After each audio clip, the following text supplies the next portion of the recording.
नमस्कार दर्शक बंधु, आज हेउछि जून मास 14 तारिख शनिवार। चलतु दिनर टॉप खबर उपरे नजर पकाइबा। आजिर प्रथम खबर, इस्राएल बड़ धरणर एयर स्ट्राइक, ईरान 3 सेना मुख्य मृत्यु, 200 रु अधिक लड़ुआ विमान द्वारा आक्रमण, ईरान सशस्त्र बाहिनी मुख्य आईआरजीसी कमांडर मृत, ईरान जरूरीकालीन कमांडर मृत्यु दाबी कला इस्राएल। तेबे ईरान राजधानी तेहरान निकटवर्ती अंचल रे सामरिक आक्रमण आरंभ करिछि इस्राएल। एही आक्रमण ईरान परमाणु कार्यक्रम एवं यार प्रमुख वैज्ञानिक मानक टार्गेट कराଯାଇଛି। इस्राएल प्रतिरक्षा मंत्री इयान कार्टर कहिसंती ईरान प्रतिशोधमूलक मिसाइल और ड्रोन आक्रमणर आशंका रहिछि। एही आक्रमण पर इस्राएल रे जरूरीकालीन स्थिति घोषणा कराଯାଇଛି। परवर्ती खबर, ईरान इस्राएल युद्ध मध्य भारत सरकार ईरान एवं इस्राएल मध्य बढ़ुथिबा उत्तेजना उपरे गंभीर चिंता प्रकट करिसेंती। वैदेशिक मंत्रणालय द्वारा जारी एक सरकारी विवृत्ति रे कुहाଯାଇଛି जे देश परिस्थिति उपरे तीक्ष्ण नजर रखिछि, विशेषकर परमाणु घाटी उपरे आक्रमण संपर्कित रिपोर्ट। आमे उभय पक्ष को उत्तेजना वृद्धिकारी पदक्षेप एड़ाइबाकू एवं आलोचना एवं कूटनीति माध्यम रे समस्यार समाधान करने चेष्टा करने निवेदन करिछु।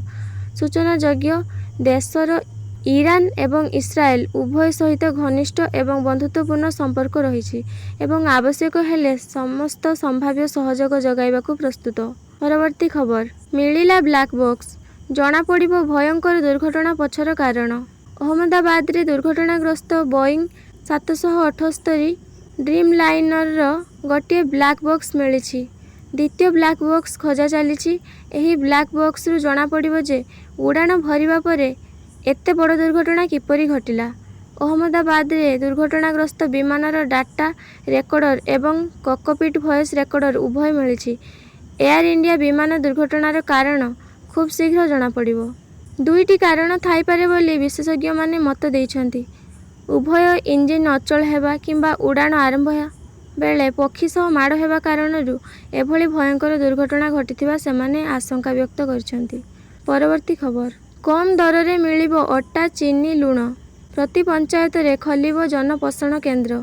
एने सूचना देइछंती राज्य खाद्य जोगाण मंत्री कृष्ण पात्र।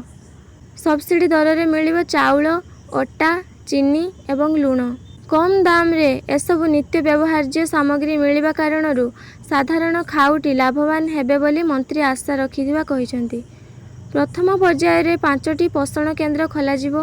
परवर्ती समय रे प्रत्येक ग्राम पंचायत रे एही सुविधा उपलब्ध कराजिबा नै कहिसंती मंत्री।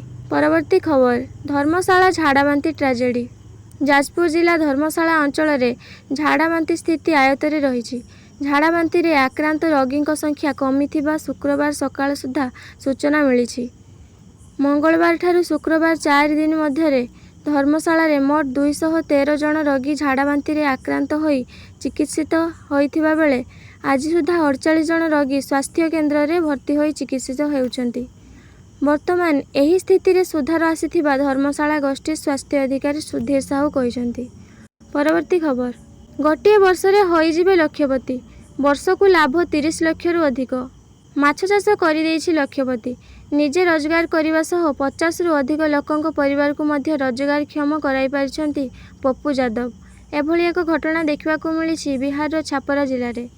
एठारे युवचाषी माने चाष सहित माछ एवं कुकुड़ा चाष करी भल रोजगार करछंती, किंतु पप्पू यादव नामक जने चाषी से माछ चाष करी वर्ष को 30 लाख टंका रु अधिक रोजगार करने सह 50 रु अधिक लोकंकु नियुक्ति मध्य देइछंती। परवर्ती खबर, ऑफिस समय को आउ केही ठकी पारिबेनी। सरकारी अधिकारी मानक ऑफिस आसीबा एवं जीवा समय को नहीं राज्य सरकार कड़ा आभिमुख्य ग्रहण करछंती। एणिकी ऑफिस जीवा आउ आसीबा समय रे अधिकारी माने जेपरी ठकी न पारिबे ताहा उपरे सरकार कड़ा आभिमुख्य ग्रहण करने को जाउछंती। छोट ठारू आरंभ करी बड़ बाबू मानक पर्यंत समस्त को एणिकी ऑफिस समय को मानिबा को बाध्य। एथिलागी सरकार सबु विभाग रे बायोमेट्रिक लगाइबाकू निष्पत्ति नेइछंती। सरकार आहुरी मध्य कहिसंती एजाई कौनसी विभाग बायोमेट्रिक व्यवस्था ग्रहण करिनाहांती। गुरुवार साधारण प्रशासन और साधारण अभियोग विभाग पक्षरु एक मेमोरांडम प्रकाश पाइछि। परवर्ती खबर, गृहरक्षींक भत्ता वृद्धि कले सरकार। ମୁଖ୍ୟମନ୍ତ୍ରୀ Mohan Charan Majhi ଗୃହରକ୍ଷୀମାନଙ୍କ duty call of ଭତ୍ତା ବୃଦ୍ଧି କରିବା ପାଇଁ ନିଷ୍ପତ୍ତି ନେଇଛନ୍ତି।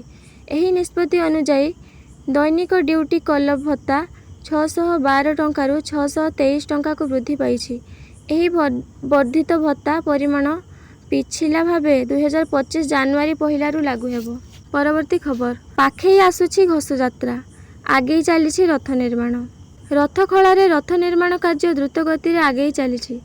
ଗୁରୁବାର 3 ରଥରେ 14 ନାହାକା ବୁଲିବା ସହ 4 ନାହାକାରେ ପ୍ରଥମ ଭୂଇଁ ବା ମୂଳ ଭୂଇଁ ଉଠିବା ଶେଷ ହୋଇଛି। 3 ରଥରେ 14 ନାହାକା ଖମ୍ବିଗୁଡ଼ିକୁ ପ୍ରତି ରଥର 4 ନାହାକା ଠାରୁ 2.5 ଫୁଟ ବ୍ୟବଧାନରେ 4 ନାହାକା 4 ପାର୍ଶ୍ୱରେ ବୁଲିବା ସହ ପ୍ରଥମ ଭୂଇଁ 6 କାଠିରେ ପାଖୁଡ଼ା ସଂଯୋଗ ହୋଇ ପ୍ରଥମ ଭୂଇଁ ବା ମୂଳ ଭୂଇଁ ଫ୍ରେମ୍ ପଡ଼ିଛି। ଏଥିସହ 3 ରଥର ମଝି ଭୂଇଁ ବା ଦ୍ୱିତୀୟ ଭୂଇଁ ଫ୍ରେମ୍ ନିର୍ମାଣ ଶେଷ ହୋଇ ଦ୍ୱିତୀୟ ଭୂଇଁ ଫ୍ରେମ୍ର ବିଭିନ୍ନ ଅଂଶଗୁଡ଼ିକର ନମ୍ବରିଂ ଶେଷ ହୋଇଛି।